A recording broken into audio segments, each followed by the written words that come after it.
for a very long time, so I'm just Okay. going to tell that in the So summary of actually this is perfect because I was about to set up a rubric outcome thing.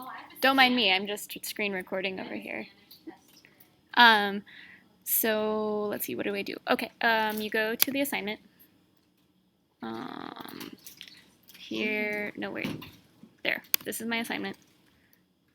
And you go to plus rubric, and then I'm just gonna delete that criteria. I'm gonna name this 1B mad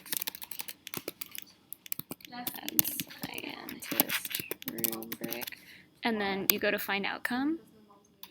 And then for me, I've got 3 outcomes. So the first one is technical lab skills, and then you import. And then my second one, no, find outcome. My second one is analyzing organized data. We import that. And then my third one is analyzing error, so I just import that. And then I like to do it with freeform comments.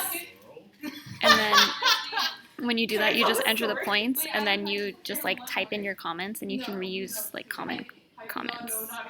And that's it. That's the thing, and then create rubric.